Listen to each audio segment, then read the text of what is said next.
Tama na, Ilocos. Masarap Kapampangan. Si Kapampangan ako. Ganun. Ganun pala.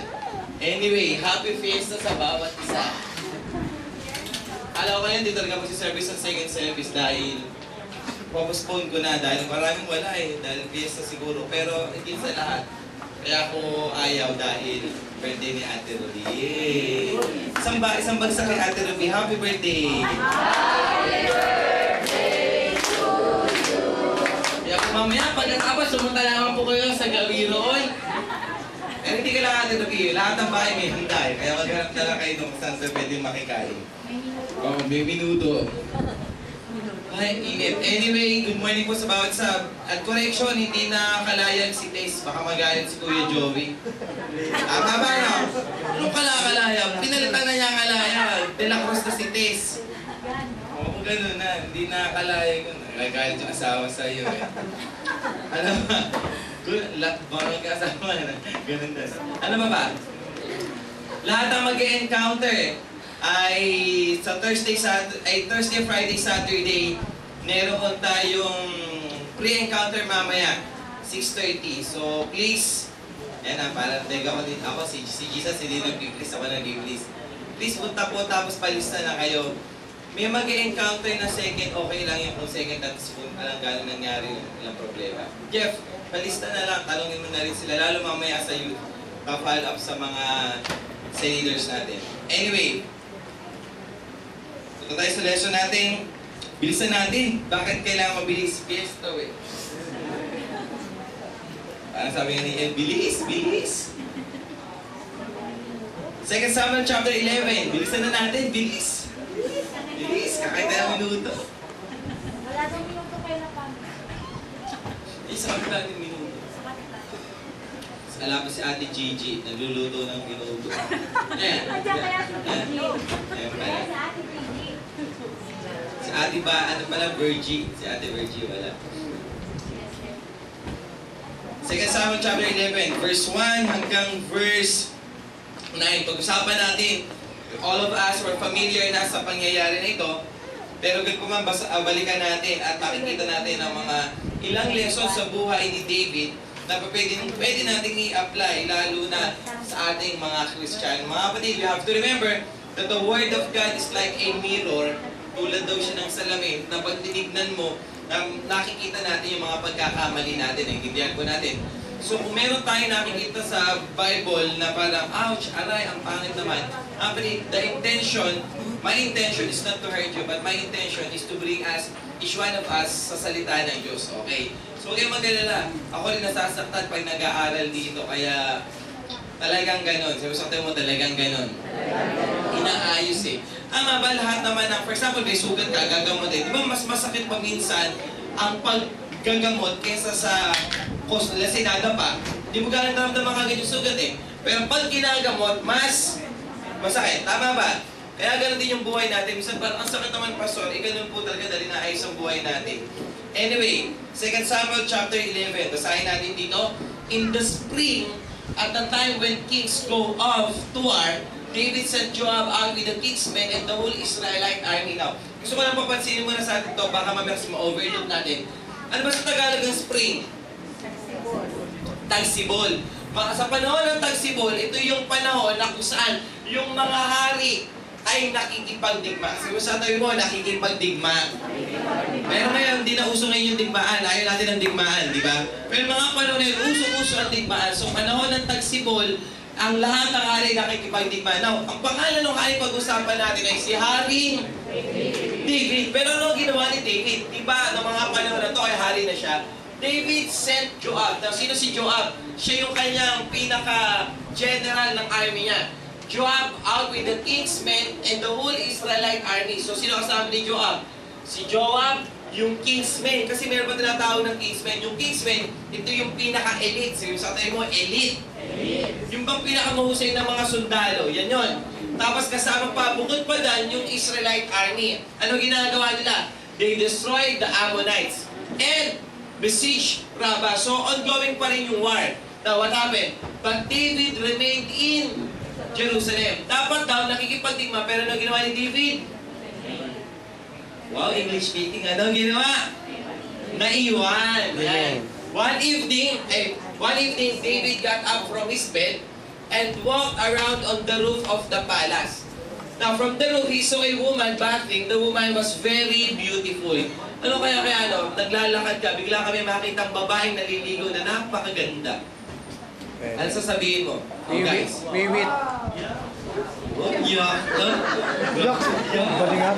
Hindi pala kaya mag-pull mo. Babae rin. Yak daw. The woman was very beautiful and David sent someone to find out about her.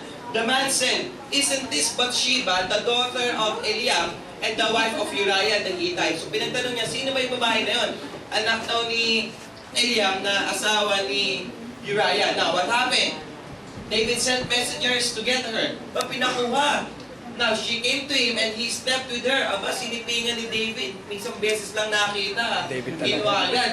Yan ang hirap isang beses lang. Ano? David talaga. She had purified herself from her uncleanness. Now, then she went back home. The woman conceived and sent word to David saying, "I am pregnant." So David sent his word to Joab, "Send me Uriah the Hittite." And Joab sent him to David. When Uriah came to him, David asked him how Joab was. Baka kunyari nagtatanong pa ako, kamusta na ba yung labanan? Kamusta na ba yung general na si Joab? Now, how the soldiers were and how the war was going. Now next, what happened? Pagkatapos siya tanungin, then David said to Uriah, "Go down to your house and wash your feet." So Uriah left the palace and gift from the king was sent after him. But Uriah stepped at the entrance of the palace with all his master's servants and did not go down to his house. So pagsama natin, balikan lang natin. Para mas lalo natin maintindihan. Noong mga panahon daw ng tagsibol, lahat ng hari ay nakikipagdigma. Okay, sabihin mo sa katabi mo, nakikipagdigma. Kaya lang, itong si David, nasaan? Palace. Nasa palasyo, nasa Jerusalem. Naintindihan natin. So, sabi doon, gabi, nakalagay ba doon evening sa akin kasi nung dumating na ang gabi, ang ginawa ni David, nagising siya. Bumangon, naglakad sa bubungan ng palasyo. At may nakita siyang babaeng naliligo. At ang sabi, yung babae daw na to ay, hindi lang basta maganda, very way. Napakaganda. Now, siguro kung hindi nilagay na matanda, so ano yan? Kasi nagpanik. Kaya lang ang sabi sa Bible, napakaganda. So isang tawa, napakaganda. At ganda siguro talaga. Kaya sabi niya ngayon, tinawag niya yung ilang, tawag ito guard. Sino yun Sino yun? Sabi naman ng mga guard, makisilip din yung guards eh. Paano malalaman kung sino yun? Sino yun? Yung naliligo. Saan po? Nasa po? Siyempre, kailangan tignan ng guards. Tama ba? So, tinignan. Yun! Anak ni Eliam. Asawa ni Uriah yan. Tapos ano ginawa niya? Kunin niyo siya. Tapos ano ginawa niya that night? Sinipingan niya. Ano nangyari kay Bathsheba? Nabuntis. So, ang patay ngayon siya. Bakit? Dahil si Bathsheba mayroong asawa. So, ang kanyang paraan para mapagtakpan ang kanyang kasalanan, pauwiin si Uriah, para pag-uwi si Uriah, sisipingan niya yung kanyang asawa para ba sinabing, buntis. Okay lang, may nangyari naman sa amin eh. Pero sa totoo, buntis na ba si Bathsheba? Buntis na? Buntis na. Now, ito mga nanay, ilang buwan para malaman ng isang babae ay buntis na? Paano nyo malalaman ng buntis? Kasi, ayokong tanongin si Heidi, 5 buwan na eh, di pa niya alam na buntis siya eh. Usually, paano malaman na buntis ka na? Delay. Ilang buwan para ma-confirm. Delay lang, buntis ka agad. Di ba pwedeng na-delay lang? Huwag kang sumagot ba dong? Hindi ka pala kang karanasan eh. Yung mga nanay yung tinatanong ko eh. Hindi ka authority dyan. Yung mga nanay, mga ilang buwan. 2 weeks lang po pwede na. Pwede na ate, 2 weeks. Kahit walang PT, kahit walang pregnancy test. Pag regular ka, malalaman na. So, yung 2 weeks na yun, kabilang natin yung 1 month. Tama ba? Kasi nakisang buwan na, tama ba? Yung last na period, di ba? Yun ang bilang. So, 1 month and 2 weeks, pwede nang malaman. So, itong si Bathsheba, 1 month and 2 weeks na. Kaya lang, sisipigan ni Uriah. So, kung sakali, manganak, ilang buwan lang. Mga 7 to 8 months lang, tapos ano sasabihin na, uy, galing premature yung baby, premature daw, tapos full grown, di ba? So, gumagawa siya ng paraan, kaya lang itong si Uriah, faithful eh. So, sabi mo, faithful. Bakit siya naging faithful? Kasi noong mga panahon na yung digmaan, no, bilang mga sundalo, anong ginagawa dapat ng sundalo sa panahon ng digmaan? Well, syempre naman, nakikipagdigma. Kaya lang, ang sabi ni David, uwi ka. Sabi doon, wash your feet.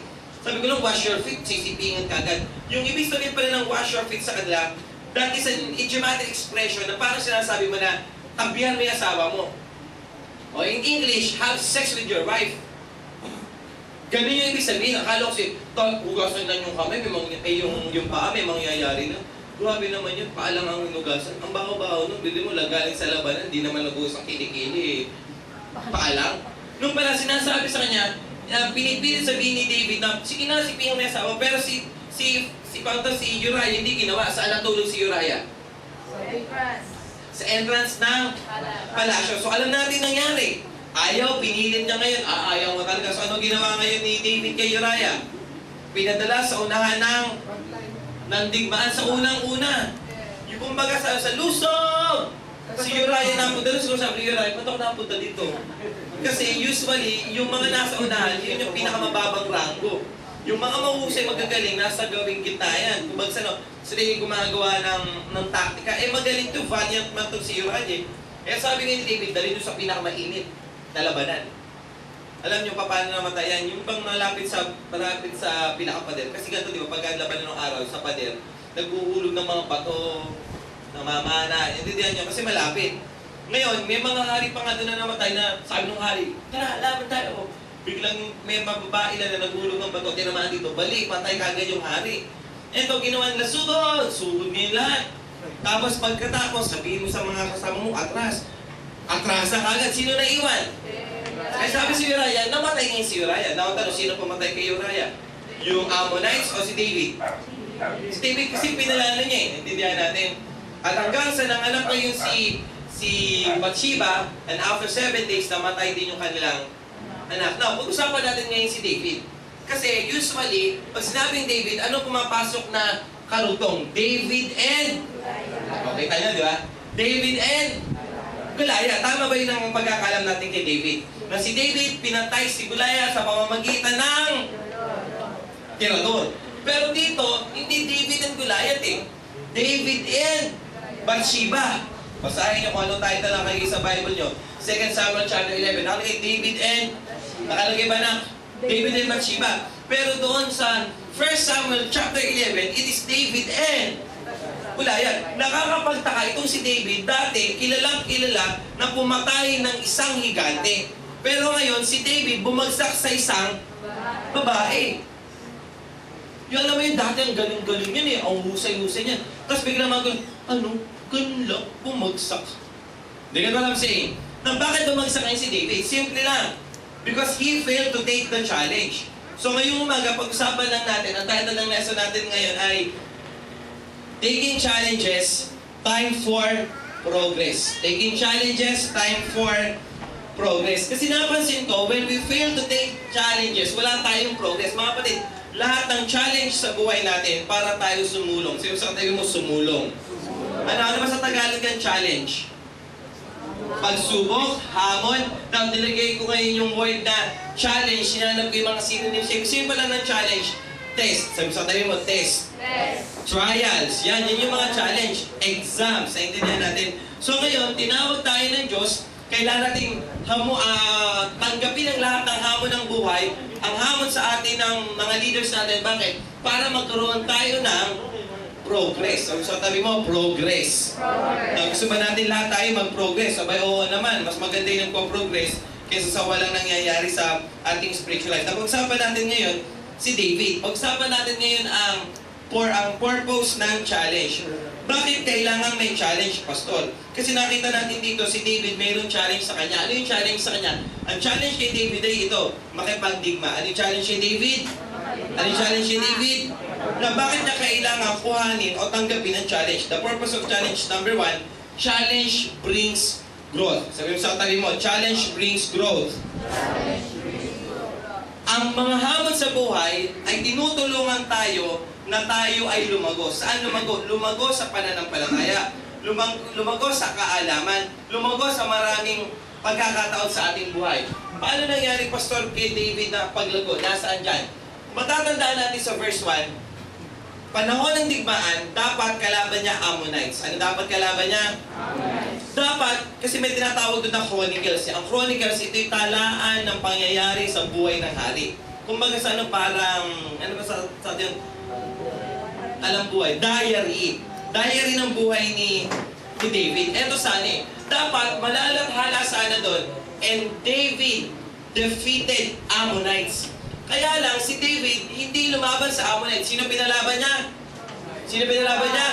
Joab and the Israelites army. So, hindi malalagay ngayon sa talaan ng buhay ni David, yung David defeated Ammonites. Ano lang malalagay? David sent Joab to Ammonites and Joab defeated Ammonites. So, dapat yung pinaka-growth na mangyayari sa kanya, walang mangyayari. Bakit? Kanino napuntek yung growth? Kay Joab. At tandaan natin, ang bawat kalaban, iba-iba ng estilo.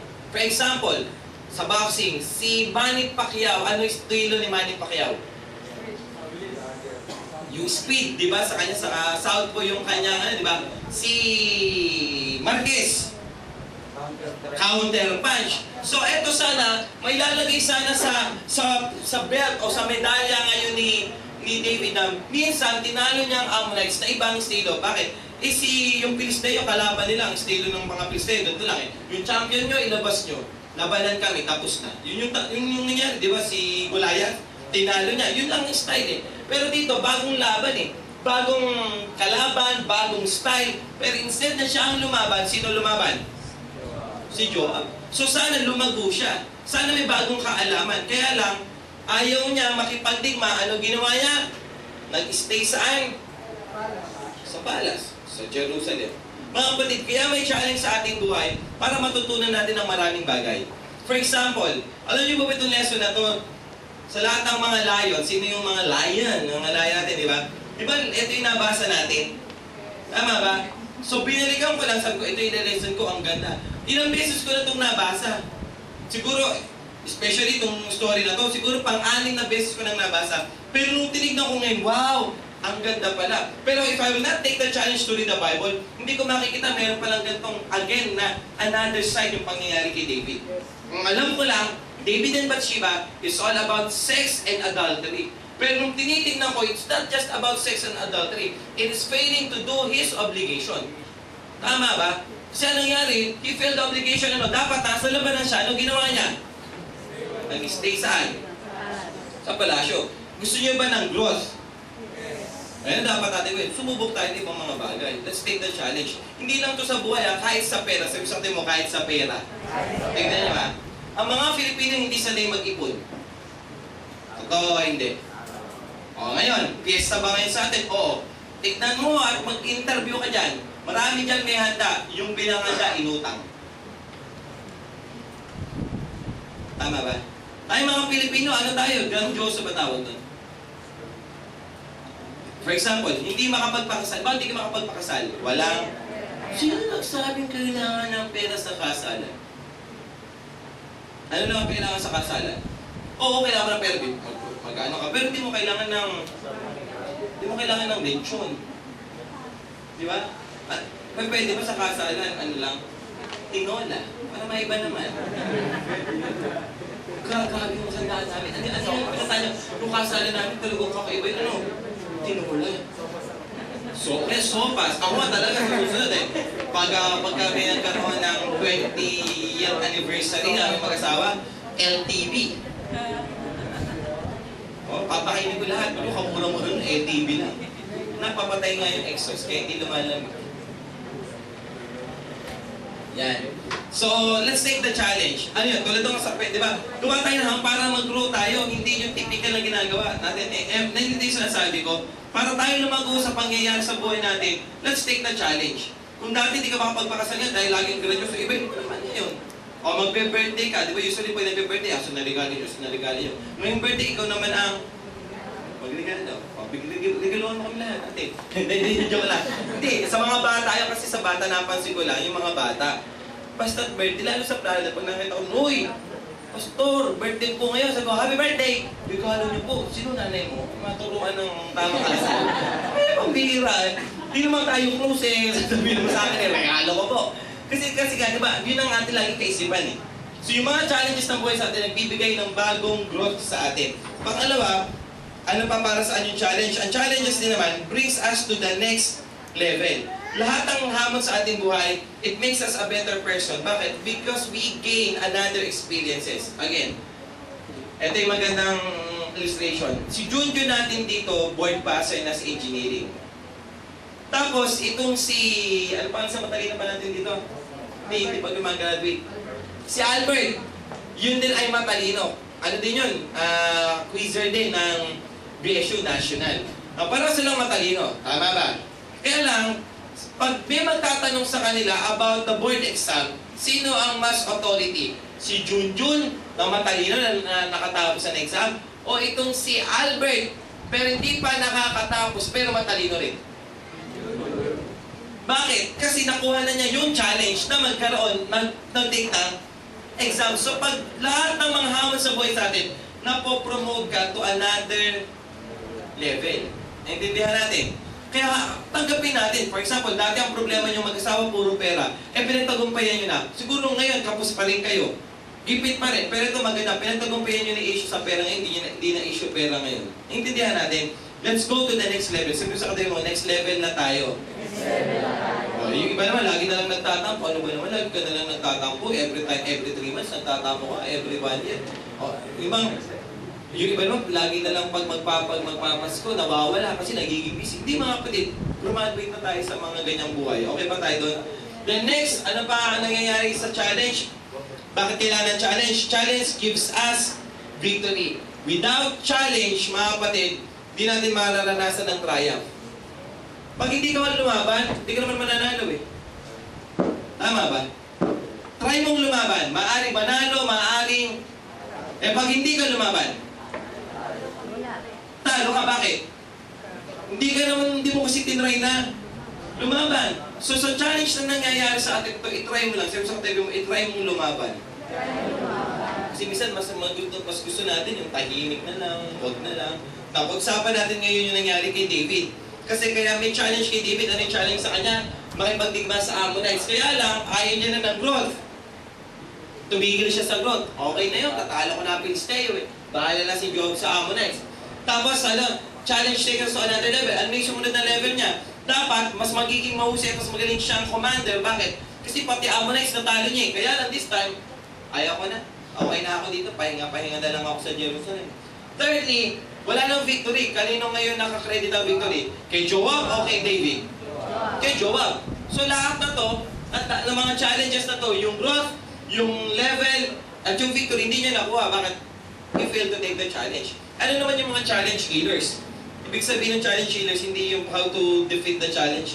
It's, ibig sabihin ko, bakit ayaw natin ng challenge sa buhay? Bakit ayaw natin ng test? Number 1, negligence in our duty. Negligence of duty. Sabi dito sa verse 1, it is spring. It is a time wherein the king went out to battle. Sino ang hari ng time? Si David. Ano dapat ginagawa ni David? Ano dapat ginagawa ni David? Pero ano ginawa ni David? Ano ginawa ni David? Nag-stay sa Jerusalem na mahinga, natulog, nanilip. Yung ba trabaho ni David? Ang trabaho ni David ay makipag. Anong ginawa niya? Nanilip. Ng puso. Hindi na niya sasabi ko. Dahil ang duty niya as a king to go to war. Pero he failed na pumunta sa war. Ano na lang ginawa niya? Ibang bagay na walang kapararangan pa tawag doon? Walang kabuluhan. He failed to do his duty. Ito mga kapatid. Bakit ayaw natin ng challenge? Kasi ayaw nating magtrabaho. Ayaw nating tuparin yung pinagagawa sa atin ng Diyos. Ito lang napansin ko. Alam niyo si Lord maraming utos sa atin. Sabi sa katabi, maraming utos si Lord. Kaya lang, napapansin ko, yung mga utos ni Lord ayaw sundin ng maraming tao. Totoo o hindi? Totoo. Totoo o hindi? Bakit tayo natin sundin? Hindi dahil sa hindi natin alam. Alam natin eh. Our conscience tells us what is right and what is wrong. Paano mo nalalaman, Pastor? Tignan mo, pag gagawa ka ng kasalanan, yung unang gawa mo nito, kinakabahan ka. Yung unang mong paninilip. Nanging sanay ka na. Okay na yan. Yung unang mong pangungupit. Pero may sanay ka na. Okay na yan. Wala na eh. Pero sa totoo ba, nung unang mong kasalanan, kinakabahan ka? Ako. Hindi sabi sa mga, totoo ba yan? Totoo ba yan? Hindi ba totoo naman sa una? So sa katabi mo, sa una lang naman eh. Sige, sabi mo sa una lang naman. Siyempre, ang hirap naman nun eh. Pangalaw. Tapos, negligence of duty, yun yung trabaho niya. Kaya lang, he failed to do it. Ang dami natin trabaho. For example, ito trabaho natin. Trabaho ba ng mga anak ng Diyos ang manalangin? Yes. Trabaho ba natin? Yes. Trabaho ba natin? Yes. Pag hindi ka nanalangin, ano gagawin mo? Tutulog. Lalo tayo, may morning prayer tayo. Pag we fail to do our duty, ano yung duty natin? Manalangin sa umaga. Ano gagawin na natin? Tutulog. Bakit? Kasi hindi ka responsible eh. Yung bang minaliit mo yung duty mo, masyado siya naging overconfident eh. Well, napagdaanan ko na yan eh. Siguro sabi ni David, napagdaanan ko na yan, nakipagdigma na ako dati. Marami na akong natalo nun eh. Kaya ba't pa ako makikipagdigma? Si Joab na lang. Eh di ba maraming mga Kristiyano ganyan? Maraming mga tao ganyan. Alam ko na yan eh. Makikinig, alam ko na yan. Alam ko na yan. Narinig ko na dati yan. Yun ang problema. Dati alam mo, eh ngayon ginagawa mo pa ba? Eh ako lang eh. Ilang taon na ba ako nagpapaso? 2000. Tagal na pa yun. Tagal na. Parang hindi pa. Parang enjoy pa eh. Di 2000 kasi, install ako as a youth pastor. Pero nag-preach na ako doon. Soon 2000. For 13 years, ang dami ko pa nakikita, dami ko palang hindi alam. Kaya nakakalungkot, maraming iba. Akala nila, alam na nila. David neglect his duty. Now, ang tanong, mainam ba na si David? Kasalanan ba yung pag-stay sa Jerusalem ni David? Kasalanan ba niya? Hindi naman. Ayos lang. Sakta mo, sakto lang. Kasalanan ba niya? Hindi. Naiwan lang sa Jerusalem. Kasalanan? Hindi pa. Hindi niya kasalanan yun. Maybe, it is good for him to stay. But it is not the best way. Intindihan niyo? It's good for him to stay. But it is not the best way. Maaaring okay na sige, mahinga ka muna. Pero hindi yun ang pinakamainam. Intindihan natin. Balik tayo sa morning prayer. Minsan, ako di pa ako masyadong maigpit. Hindi ako maigpit. Ayoko mag-higpit eh. Kasi naranasan mo na yung pastor na sobrang higpit sa amin. Ayoko. Kaya lang, nabutata ako ni Bishop Oriel kahapon. Sabi niya, kayo mga pastor, nag-please pa kayo. Si Jesus pa nag-please. Binasa ko to eh. Ano sabi ni Jesus? Saan ba yun? Go and... Si Jesus na nagsasalita dito. Sabi niya, therefore, go and make disciples of all nations, baptizing them in the name of the Father, Son, and the Holy Spirit, and teaching them everything that I have commanded you. And surely I am with you always to the end of the age. Please. Wala ko nabasa ang please. Tama ba maraming utos si Jesus? Yes. Nag-please ba si Jesus? Ano kayo ng maga, gusto ko bang i-contest eh. Gusto ko i-contest si Bishop Oriel. Kasi ako mahilig mag-please eh. Research ako eh. New King James, NIV, saka yung Amplified version ng Bible. Nag-search ako ng please. Alam ko ng word of please? Wala eh. Hindi nag-please si Jesus eh. Paano mo sabi niya, give your tithes and offering. Please, wala eh. Yung sa mo, walang please. Bakit? Pag may please, nang kikiusap ka, tama ba na ang utos ay hindi pinapakiusap? Tama ba? Ate, di ba nagtatrabaho ka? Pini-please ka ba ng boss mo? Minsan. Kaya nagpi-please out of courtesy, hindi out of duty. Hindi kailangan ko mag-please kasi pag di ako nag-please kay Tess, baka hindi niya sundin. Hindi automatic na susundin mo. Tama ba ate? Kaya tayo nagpi-please out of courtesy. Kasi magalang tayo eh. Tama ba? Pumunta ka sa restaurant, can you give me a glass of water? Bibigyan ka ba? Oo. Sabi mo, can you give me a glass of water? Please, bibigyan ka ba? Oo, bakit? Pareho ka namang bibigyan. Please or walang please, bibigyan ka. Bakit? Duty ng Sir, kapitan, yun ba utos mo? Pag humingi ng tubig, bigyan. Eh pag hindi nag-please, huwag niyong bigyan. Sabihin mo muna, say the magic word. Kapitan, ganun ba? Ganun ba? Ang galing siya pagka, ano say the magic word ko dyan? Eto magic word, you're fired. Di ba?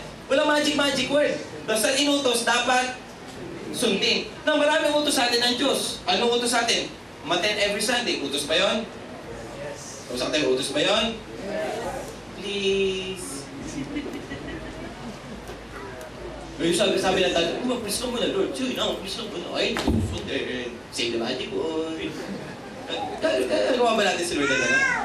Pero tayo, nagpi-please. Bakit? Kasi out of courtesy, kasi sabi ko sana, please, maglista na po. Ayoko naman ako, maglista kayo. Kung ayaw tatangahan kayo sa akin, eh. Baka wala namang matirang miyembro sa akin na gano'n.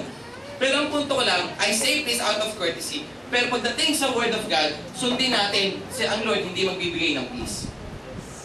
Yung duty niya, dapat pumunta siya doon, makipagdigma. Duty niya na yun eh. Kahit hindi siya utusan ng Diyos para makipagdigma, pupunta siya. Bakit? Duty ba niya yun? Oo, sabi na, in times wherein the kings went off to war. Anong ginagawa niya? Namamahinga. Duty ba niya pumunta?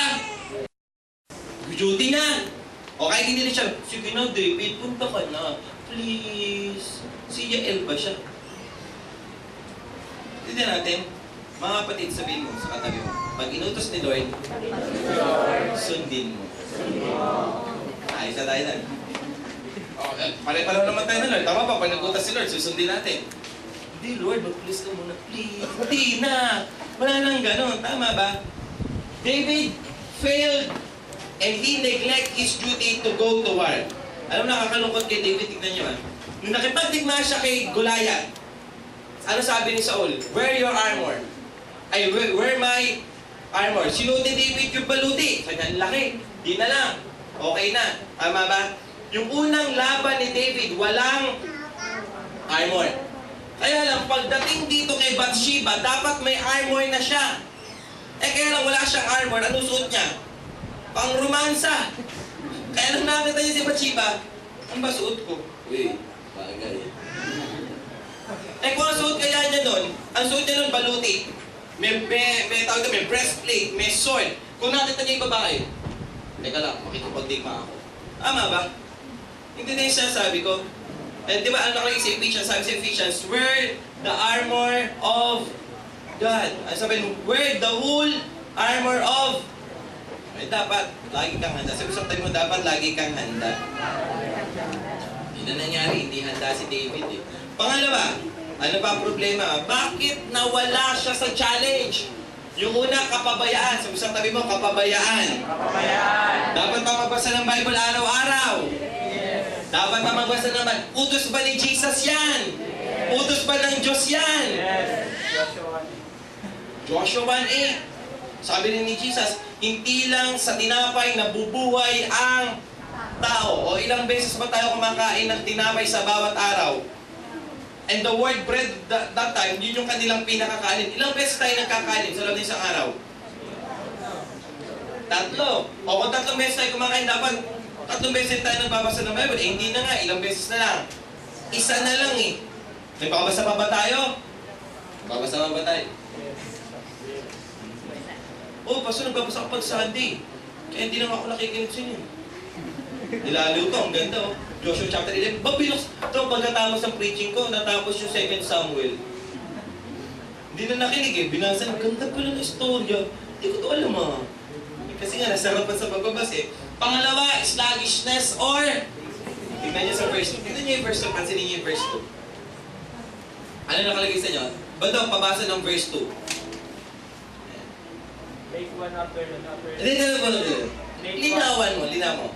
Late one afternoon. Ulitin mo. Late one afternoon.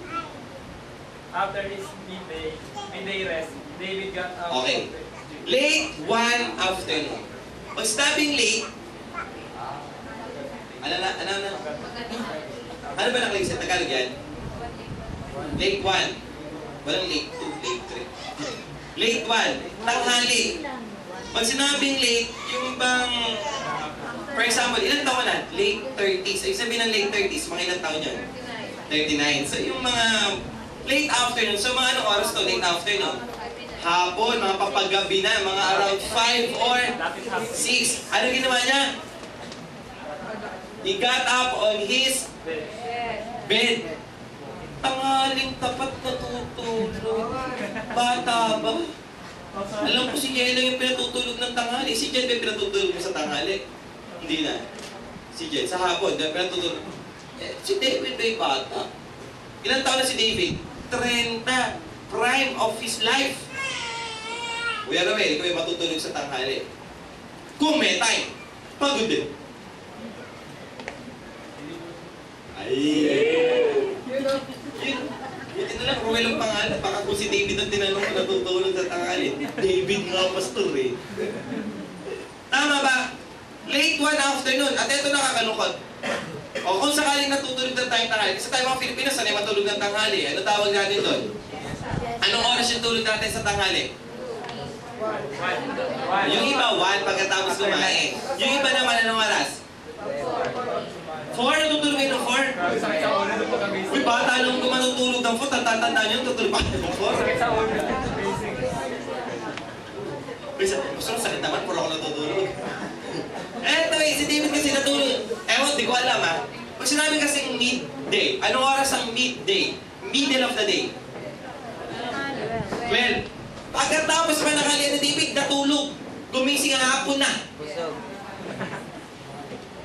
Natulog ng 1, gumising ng 5. Ordinaryo ba yun? Pagod. Hindi nga siya pagod eh. Wala nga siya sa digmaan eh. Nakatanong, ano ang trabaho ni David bago maging hari? Pastol. No, ang mga pastol hindi natutulog sa tanghali. Bakit nagbabanta yun? Baka may likod eh. Diba? Baka mamaya may ano dito eh. May oso eh. Di ba sabi sa Bible, bago pa lang niya pinatay si Goliath, nakapatay na siya ng lion at oso. So, sanay siya magbantay. Pero sa panahon na to, ano ginagawa ni David? Tama ba na nakakatamad ng mga spiritual na bagay?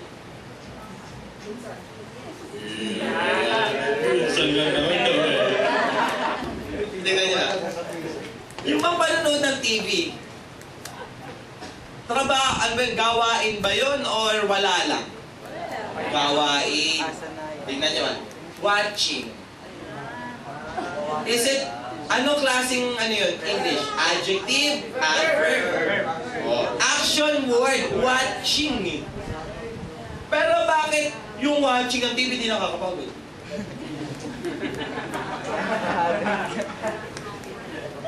Ay, tumbi ka lang, huwag istorbo. 3 oras, 4 na oras, telebabad oh.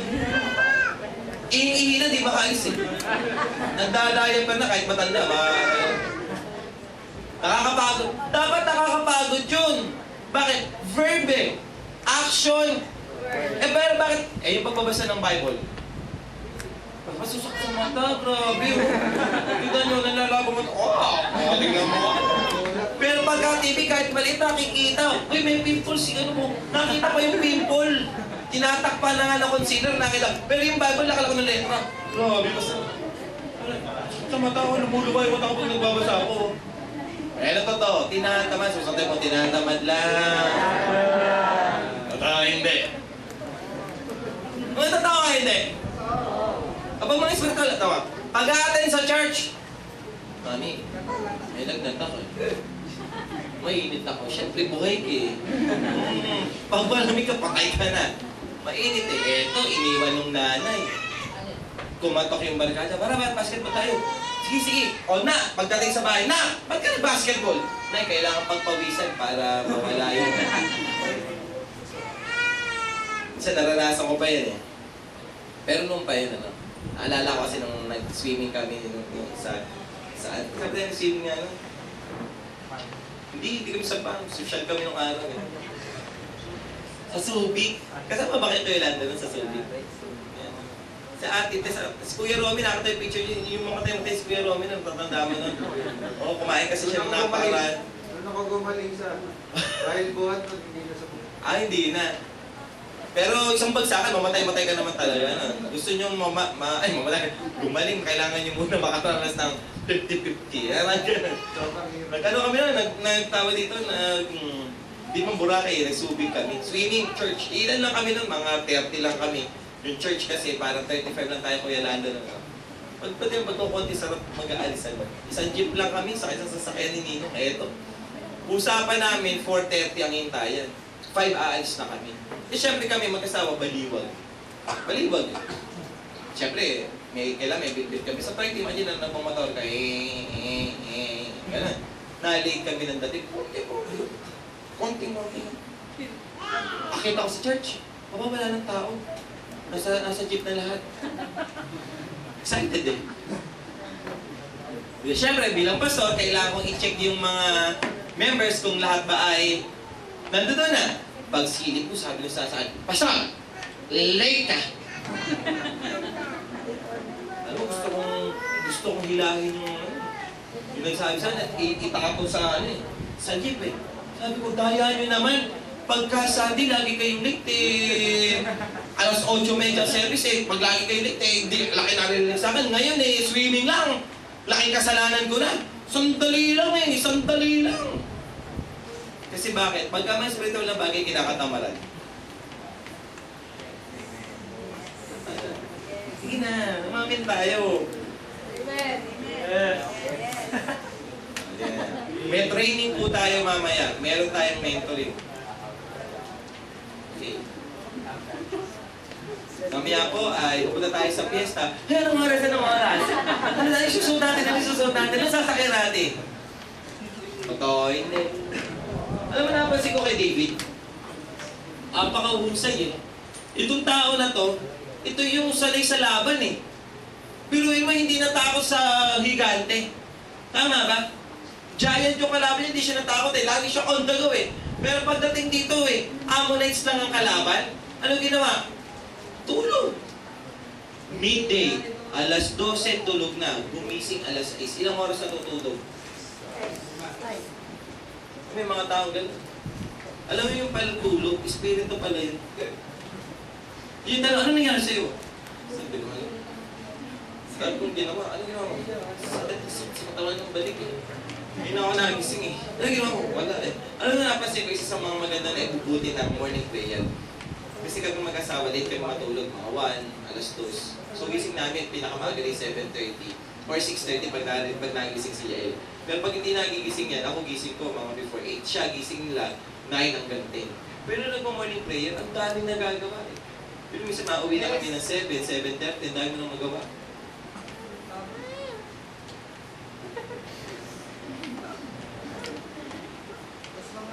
Di tama. So sa tanong, huwag tayong tamad. Yung challenge na to, magbasa ng Bible araw-araw. Pastor, nakakatamad. Hindi ko kaya. O, pero pag magbababad sa Facebook, login. Open. Open 3 hours. Open to 3 hours eh. No? Ang ganyan yan. No? Walang kapaguran yan. Mga kahit hindi dapat nilike. Grabe. Thirdly, ano pa ang naging problema kay David? Hindi na siya naging tamad. Ito pa nangyari sa kanya. Lack of self-control. Tignan nyo sa verse 2, yung later part ng verse 2. Sabi doon, from the roof he saw a woman washing herself. Now, ang tanong, kasalanan na ba? Nakakita ka ng babaeng naliligo? Kasalanan na ba yun, bro? Kasalanan na ba yun? Nakakita ng babaeng naliligo? Kasalanan na ba? Hindi ba? Okay, ito na lang. Sa jeep. Sa jeep, di ba may mga babaeng mga careless? Yung bang pagka dumaan eh, nakaganon. Eh, magugul ka, ah! Bakit? Ano nakita? Lubat.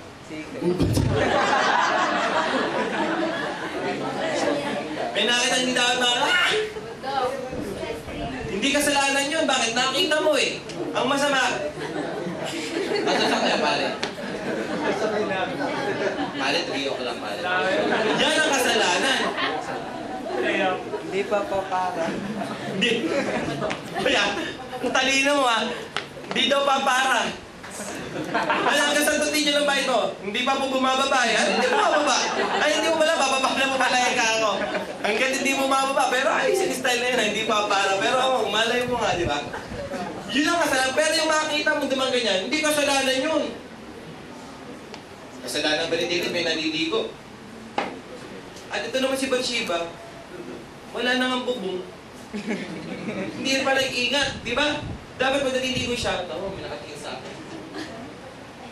Di ba? Hindi yung, wala eh. Alam mo, curious din itong babae na ito eh. Ito nangyari ngayon. That's it. The woman was stunningly. Oh, ganda naman ng the message ah. Stunningly. Yan, ganyan ah. What is that? I don't know. Oh, tingnan mo yan. Sumunod, yung verse 3. Tingnan mo. Tingnan mo, hindi pa kasalanan yan. Verse 3, verse 3. David said to us about her. Aba, ito. Nagtanong, kinakita. Tapos nagtanong, sino siya? Nagtanong lang ba, kasalanan na? Tanong lang naman eh. Di ba mga kabataan? Gusto, nag-text lang ba kami na? Tinitext ko lang naman ah. Text lang eh. Wala pa po. Eh, ito magkatapos. Tinanong, sabi, sino siya? Sabi ko kasi tinanong eh. Siguro sabi sa guard, sino siya? Ah, yun, nakubo. Opo, yun. Si ano yan?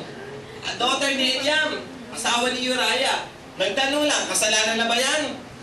Eto, tingnan natin yun. Sumunod. Verse 4.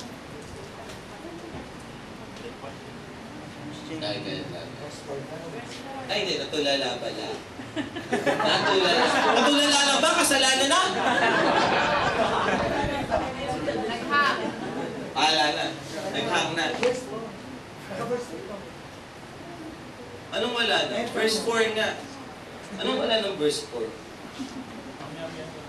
2 Samuel chapter 11. Tapos wala ng verse 4, verse 5 na agad. Ito ngayon, pagkatapos ngayon. Sa akin na lang. David sent message. So David sent someone to ask about verse 1. David sent men. Yun, David sent his agents to get her. Eto na, matindi. Tinawagan na, pinatawag. Gusto, kinol ko lang ba? Kami na. Diba? Call lang naman, wala pa naman pandiligaw. Call lang, call. At ito, after she arrived, he went to bed with her.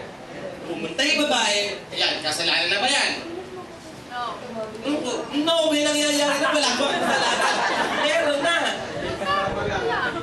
After she arrived, wala pa sa after she arrived, wala pa. He went to bed. Yun. Yan. He went to bed with her. May nangyari na ngayon. Tignan nyo, palapit ng palapit, di pa naman nagkakasala. Kaya lang, padelikado ng padelikado. For example, kung kinakatiwan ko na to ay bangin. Pag nandito ba ako, mahuhulog na. Pag nandito ba ako, mahuhulog na. At pag nandito na ba ako, mahuhulog na. Hindi pa rin eh. Kaya lang, nalapit na. So minsan, hindi naman malayo pa. Wala, hindi bang yayaki yun. Ano ba? Wala. Kaya nga, padelikado ng padelikado. Yan natin. Kaya hindi porket hindi pa nagkakasala, mag-iwas-iwas na kagad tayo. Then, what happened? The result of not taking the challenge. Eto, anong resulta dahil hindi siya nakapagdigma? Eto mga nangyari. Una, yung nagkaroon siya ng pagkakasala. Sin is getting personal. Now, paano ito naging personal? Mga kapatid, ito sa mga visitors natin. Kami po, hindi pa ako perfect. Walang taong perfect. Then even nakalagay sa Bible, no one is perfect. Pangalawa, sabi din doon, ang lahat ay nagkasala. So lahat ay nagkakasala. Yan natin. But this is the difference. The difference is, kami, we are not enjoying sin anymore. Do you still committing sin? Do you still committing sin? Yes. Ang lugi natin, maintindihan. Nag-enjoy ka pag gumawa ng mali. Nagkakamali, pero hindi na. Ito kasi si David, mahusay eh. Meron siyang plano eh. Alam niyo, yung kasalanan pinaplano. You are committing sin intentionally na. Yung ginawa ni David. Kasi sabi ko nga, yung masilip niya si Bathsheba, di pa niya kasalanan yun. Though maaaring pwede kasalanan pag kanyang tinitigan. Yung ipagtanong ko sino si Bathsheba, di pa rin kasalanan yun. Pero kung meron nang nararamdaman sa iyong damdamin, kasalanan na. Naintindihan natin. So, anong nangyari kay David, yung kasalanan, palalim ng palalim ng palalim sa kanyang buhay. Naintindihan natin? Kaya minsan may kasalanan na ang hirap tanggalin para siyang puno. Tama ba yung puno pagka mayabong na? Mahirap ng bunutin. Tama ba? So para mapapatay mo yung puno, hanggat mahalaman pa lang yan, bunutin mo na. So yung kasalanan dito, ang nangyari kay David, lumalim. Bakit lumalim yung kasalanan? Simple lang, hindi lumaban, hindi pumunta saan? He failed to take the challenge. He failed to go to war. And because of it, sin gets personal. Secondly, ano pa nangyari? David, you want to contaminate others. If you fail to take the challenge, you will contaminate others. Paano to? So, nabasa natin kanina, pinatawag niya si Uriah. Am I right? Sino si Uriah? Asawa ni... Ano ang trabaho ni Uriah? One of the valiant soldier of David. Now try to imagine this. Dapat ang mga panahon ng mga soldier nakikipagdigma. Pero ano ginawa niya? Uriah, come! Punta si Uriah. Now, sino na ngayon ang wala sa digmaan? David and... Sabi niya ngayon, uy, Uriah, ano po? Kami na makipaglaban. Ano ginawa ni David? Natutulog. Ano sabi ni David? Go down to your house. Wash your feet. Pumunta ka daw sa iyong tahanan. Ano po sir, wash your feet lang. Yung washing your feet, sa salitang Hebrew sa kanila, ibig sabihin yan, to engage sex with your wife. So para sinasabi ni David, oy, punta sa bahay nyo. Sipingan mo yung asawa mo. Pero panahon na to, ito'y panahon ng digmaan. Dapat walang ganito. So, yung kasalanan, yung ginawa ni David, pinagagawa rin niya kay Uriah. Alam niyo, if you fail to take the challenge, hindi tayo sumama sa challenge. But kung hindi tayo patuloy na sasama sa challenge, ganito gagawin natin. You will play the villain. Ano yun? Magiging kontrabida ka. Tama ba? Naging kontrabida siya eh. For example, yung challenge na yan. Tigil-tigilin yung pag-invite. Yung maganda. Okay na yan. Kahit po yung mag-invite. Usahan natin. Usahan. Nagiging ano ka? Tapos nakikita mo for example yung kapitbahay mo o kaya kasama mo sa bahay, nagde-devotion. Oh, ba't kayo nagde-devotion? Di ba sabi ni Pastor mag-devotion? Challenge sa atin yan. Oh, sunod si Pastor. Ano ba? Ako nga, di nagde-devotion eh. Iyahin mo ako. Eh, yun ba yung ginawa ni David? Ano ginawa ni David? Nagpunta sa Jerusalem. Ay, naiwan sa Jerusalem. Ano ginawa naman ni David kay Uriah? Umuwi ka sa Jerusalem. Umuwi ka sa bahay nyo. Matulog kayo. Magsama mo yung asawa mo. So, nangahawa pa. Sabi sa tili mo, nangahawa pa. Tama ba pagka ikaw may ginawa kang kasalanan, mangahawa ka na iba? Ay, may nakita ako nung ano, beer house. Kasama ka. Hindi mo gagawin kasama ko. Kasasawa mo, ano? Takot ka, takot. Ano na, ako nga, di natatakot na. Tama ba ng daramay? Tawag doon ng daramay. Ano ginawa ni David? Ng damay. Sana sa challenge na nangyari na ito, huwag tayong mandamay. Pero ito mga kapatid, simple lang. Alam niyo po, itong challenge na to, huwag niyo isipin na pinahihirapan po kayo. Hindi natin. Kasi yung iba daw, ang tingin sa kanila, very offending. Pag hindi kasama sa challenge, parang laking kasalanan. Hindi naman kasalanan. Kaya nang ito, ang nais ko po, mag-grow ang bawat sa atin. Dahil nakaatang sa balikat namin mga pastor is to equip you, not to preach. Kami tinawag hindi para manalangin at mag-preach sa inyo. Tinawag kami para ihanda kayo sa hamon ng buhay. Intindihan natin. Kayo naman, ang trabaho nyo, magpahanda. Intindihan po natin. Basta niya, tinuro sa amin ni Bishop Red. Kaya lang ito mga kapatid. Pero natutunan ko ngayon, ang bawat isa importante. Hindi porket hindi ka kasama sa mandate o sa sinatawag natin na hindi ka nagse-cell group, hindi ka cell leader, makasalanan ka, hindi ka makasalanan. Ang nais ko lang, sumuporta ka pa rin sa gawain natin. For example, si Nanay Nora, tagal-tagal na niya, hindi iyan nagtuturo. Tama ba, Ate Remy? Pero dapat nagtuturo na siya. Pero hindi ko pinilit. Hindi naman niya talaga kaya. Pero, pinilit ko siya. Actually, hindi ko siya pinilit. Pero siya po sana nag-i-invite. matatandaan nyo sa kay David din na story, may umuwi sila sa lugar nila sa Siklag. Pagdating nila sa Siklag, yung lugar nila, yung kanilang asawa, yung kanilang anak, yung kanilang kamag-anak, kinuha ng mga, ano lang po ba, Moabites ba? Amalekites. Amalekites. Kinuha ng mga Amalekites. Pagdating nila doon, umiiyak sila lahat. Sabi ng mga tao, patayin na kaya natin si David, sabi ng mga 600 soldiers niya. Biruin mo, si David, pumunta tayo sa digman. Pagdating natin dito, yung ating mga kamag-anak, asawa, anak, ang nawala. So, ginawa ngayon ni David, hinabol nila. Ang kanyang bataan, 600. Kaya lang, sa sobrang iyak at sa sobrang pagod, yung 200 na iwan.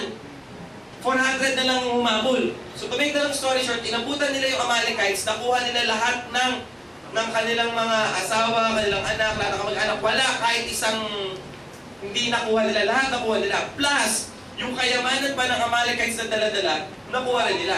Pag uwi nila ngayon sa lugar nila, sa Siklag, sabi ng ilang mga kasama niya, David, ibigay na natin yung anak nila, kasama, yung 200 na naiwan nga. Pero huwag natin bibigyan ng pera, kayamanan, pagkain. Kasi marami silang nakuha ng kayamanan eh. Huwag natin silang bigyan. Di naman sila sumama sa atin. Ano sabi ni David? Ay hindi. Ang tagumpay ng isa ay tagumpay ng lahat. Now, tanong, ano ba pakinabang ng 200 nung naiwan? Sa totoo, wala. Alam ba't hindi sumama? Napagod ka, iiyak. Yun lang. Ano ginawa? Gumawa. Pero pagdating ng divide ng kayamanan, kasama sila. This is my point. Alam mo ba sa atin importante eh? Kung hindi nyo kaya talaga mag-win and make disciples, mag-support kayo sa winning and making disciples. For example, is coming June 8. Sa June 8, meron tayong Parents' Night. Lahat ng mga magulang na hindi pa nakakakilala kay Lord, na magulang nila, papupuntahin natin dito, bibigyan natin sila ng piging, ng piyesta. Magpe-perform ang kanilang anak, may kakanta, may iiyak, may tatawa. Parang sira ulo lang pala yun. Hindi, may magpamalabas yan. Yung bang bibigyan nila ng honor ang kanilang mga magulang. Eh paano yun, Pastor? Ano suporta namin? Una, if you want to support financially, magbigay po kayo sa bagat. Pag kami mga kabataan nagpakain sa kanila, pinakamarami na ang juice. At kropik. At least may kropik. Nakakabusog na rin yun. Kaya lang gasgasan nga lang nun pagkatapos. Pangalawa, Pastor, wala po akong pambigay. Ito gawin nyo, punta kayo dito. Hindi para makikain ha. Hindi rin para panuorin. Pwede kayo manood. Kaya kayo pupunta, para pagkatapos ng service, kayo kakausap sa mga magulang. For example, isa nandun, driver din pala. Driver din si Kuya Ruel. Driver din sa anong linya mo? Alam mo, ganyan, ang mahirap ang buhay. Pero mas maganda para tayong, parang si Jesus dapat ang maging driver ng buhay natin. Yung bang, may mag-share sa kanila. Hindi din sinasabi ko, tulungan sa isang tabi mo, tulungan. Bahay nyo, open for cell group, paggamit nyo. Open para mag-fellowship, paggamit nyo. Intindihan po natin, mga kapatid, ito sa ginagawa natin ito, lahat mahalaga. Pero tandaan nyo, ganun ba? Baka sabihin mo primary, pwede naman pray. Bababa na lang ako, mga kapatid. Huwag naman ganun. Dahil, doon sa 600, 400 ang lumaban, 200 ang naiwan. Mas marami ang lumaban kaysa sa at yung kaya hindi nakasunod, sobrang ngawa. Hindi naman kayo pangawa, panglaban kayo eh. May primary naman, kaso hindi. Hindi na ang mapala ko. Pangawa kaya ako, di mapala. Hindi. Kaya nga kayo, may nakita ko sa inyo na hindi nakita ng ibang tao eh. Anong alaman na naniniwalang mga buhay pa sa sarili nila? Okay, then lastly, ano pa nangyari? Death. Ano namatay? Una namatay si Uriah. Hindi mo dinalaban sa harapan ng laban. At ang utos pa ni David, pag nasa harapan na, saka yung matras, iwanan yung mag-isa. Kawawa si Uriah, sugod! Sabi siya. Sabi niya, sugod! Sugod! Tapos tayo nagdala, siya na mag-isa patay! Sino pa namatay? Yung anak ni David. Pagkatapos mga anak ni Bathsheba, after 7 days namatay yung bata. Kawawa yung bata, walang amalay-malay. Na huwag nyo nang tanong Pastor, saan napunta yung kaluluwa ng bata? Hindi ko alam. Hindi ako pumatay sa bata. Hindi ako pumatay. Malinis ang kamay ko, hindi ako kumuha sa kaluluwa ng bata. Huwag nyo nang itanong sa akin kung nasaan. Pangatlo na nangyari, na namatay, yung salvation ni David na wala. Kaya nagkaroon ng awit si David na, Lord, restore the joy of my salvation. Alam niyo, pagkatapos nito, muli, babasahin niyo yung susunod na mga chapters, umangat ulit si David. Alam niyo, nakipagdigma ulit. Nalaman niya na kaya pala wala na nangyayari sa kanya kasi di na siya nag-take ng challenge. Ano kaya may 90 days challenge? Para mag-step up. Para may bagong mangyari. Intindihan natin. Ako mga kapatid, sa totoo lang, kung ginagawa natin ito, pwede na sa atin sapat na sana kahit wala tayong 90 days. Okay naman, nabubuhay na tayo. Pwede na to. Pero mga kapatid, hindi tayo papayo na dating araw, babalik tayo sa dati. Let's move forward. Gusto sabi mo, let's move forward. Move forward. Mga kapatid, simple lang. Bakit may challenge? Para mag-progress. Now, as I close, pastor, paano yan? Nagkamali na ako, ano dapat kong gawin? Simple lang. Do not try to fix things, but make it right. Yun ang ginawa kasi ni David eh. He fixed it eh. Ano ba tagalog ang fix? Niremedyohan niya eh. Tama ba? Ganito sa buhay natin. Paano sa tayo pastor ng remedyo? Ganito lang. For example, balik tayo sa lahat, tatakan na natin sa pera. Marami kang pangangailangan. Anong remedyo dyan? Mangutang. Tama. O kaya lang, pagka nangutang ka, susunod anong mangyayari ulit? Mangutang ulit. Kaya parang pabaon ka ng pabaon sa ito ang hindi yun ang remedyo. How to make things right? Pagkatapos sa mangutang, i-budget mo. Mayroon si budget, yung pera mong mga, syempre may sweldo ka, i-manage mo. Para unti-unti, makalaya ka sa utang. Hindi din yung difference. Do not fix things, but make it. Kung meron kang problema sa relasyon sa asawa mo, how to fix it? Magsinungaling. Pwede naman talaga. Diba? But, how to make it right? Sabihin mo talaga kung anong mali mo. Hindi din yung difference. Do not fix things, but make it. Tayo manalangin. Father in Heaven, maraming salamat. Continually, turuan niyo po kami tulungan na maitama ang buhay po namin. Kapatid, nais ng Diyos na sumulong ang buhay mo. Nais ng Diyos na pagpalain ka. Nais ng Diyos na magawa mo yung pinagagawa niya. Kaya lang mahirap. Maraming sagabal. At minsan ang pinaka-number 1 na sagabal, sarili. Pero ngayong umaga na ito, pagtagumpayan mo na yung katamaran.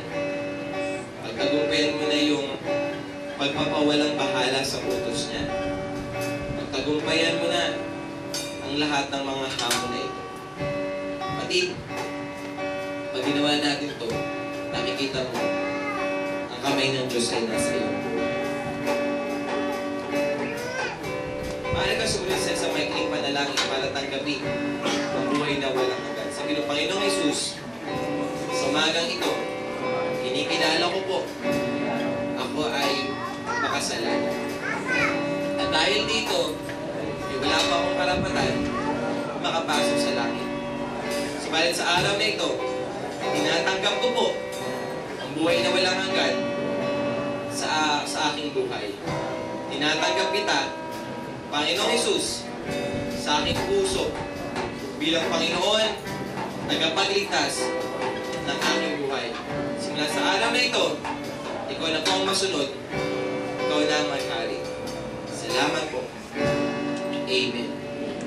Amen. Father, salamat po sa bawat salandrino ngayon. Pagpapalain po ba sa tagumpay na natin challenges. We give you glory, honor, praise,